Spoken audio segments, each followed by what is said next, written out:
Bonjour à tous, alors une petite vidéo en lien avec l'affaire Asher qui avait subi une agression dans le but de lui dérober ses crypto-monnaies. Alors je ne vais pas vous parler aujourd'hui des moyens de protéger ses crypto-monnaies car je pense qu'il y a déjà assez de vidéos à ce sujet et je pense que Asher lui-même en reparlera sûrement après s'être complètement rétabli. D'ailleurs on lui souhaite un bon rétablissement.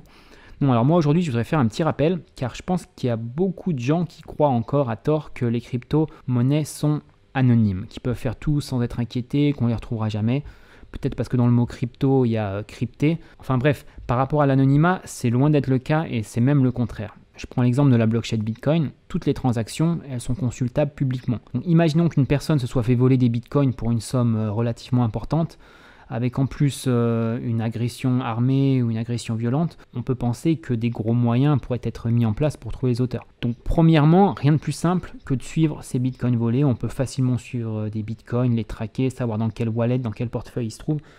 Donc c'est sûr que si le voleur les laisse dans un portefeuille créé anonymement et il ne touche plus, ça va être dur de l'identifier. Mais le but d'un voleur, c'est bien d'utiliser cet argent. Et pour utiliser cet argent, il va bien falloir, un jour ou l'autre, le faire passer dans la vie réelle. Et c'est à ce moment-là que le piège se referme. Imaginons qu'il utilise un exchange pour le retirer sur son compte. L'exchange, lui, il peut associer une adresse Bitcoin à un nom. Et il sera obligé de le transmettre aux autorités compétentes s'il y a une requête. Alors même si le site ne possède pas le KYC pour l'identification, cet argent, au final, il arrivera bien sur un compte bancaire. Donc encore une fois, on pourra toujours essayer de savoir où est parti cet argent. Ou alors, imaginons que la personne elle décide d'utiliser ses bitcoins pour acheter quelque chose, il y aura bien une adresse de livraison. Donc bref, vous voyez, vous comprenez que l'anonymat n'est pas si évident au final. Même s'il existe des techniques pour brouiller les pistes, vous ne serez jamais anonyme à 100%. Et dans le passé, on a même eu des cas où on a réussi à identifier des personnes même avant qu'elles retirent.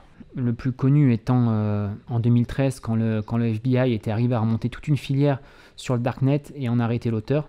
Donc ce jour-là, le Bitcoin avait même perdu 20% car beaucoup de gens pensaient à tort que le Bitcoin était anonyme et après cet épisode, ils se sont rendus compte que ce n'était pas le cas. Ensuite, plus récemment, il y a eu l'affaire du Colonial Pipeline. Je ne sais pas si vous avez suivi, c'est une entreprise américaine qui avait dû payer une rançon de 75 Bitcoins pour pouvoir continuer à travailler.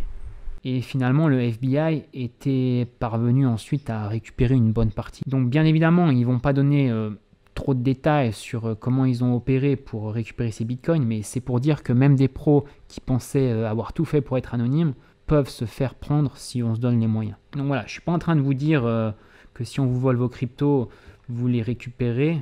Il faut faire attention quand même. Si on vous vole 100 € de bitcoin, je doute que la police engage des gros moyens et du temps pour trouver les auteurs. Surtout que la plupart du temps, les vols ils s'opèrent à distance, souvent même depuis des pays étrangers. Mais bon, imaginons qu'il y ait des très grosses sommes en jeu ou que ce soit lié à divers trafics ou que vous ayez subi une attaque, je sais pas, une attaque physique ultra violente.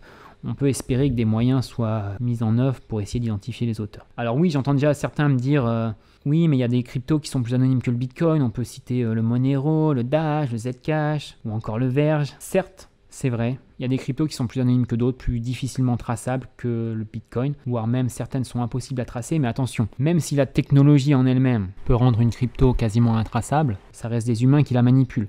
Et l'humain, à un moment ou un autre, il commettra toujours une petite erreur qui compromettra son anonymat. Donc voilà, je pense vraiment que les cryptos ont un bel avenir, mais pour moi, c'est surtout dans le sens de la décentralisation, la vitesse de transaction, la sécurité, plus que pour les questions d'anonymat. D'ailleurs, c'est pour ça que j'investis pas dans tout ce qui est crypto anonyme, que j'ai cité un peu plus haut. Je préfère privilégier d'autres projets à l'anonymat, personnellement. Voilà, prenez soin de vous, c'était Objectif Pluton. Allez, ciao, bye bye.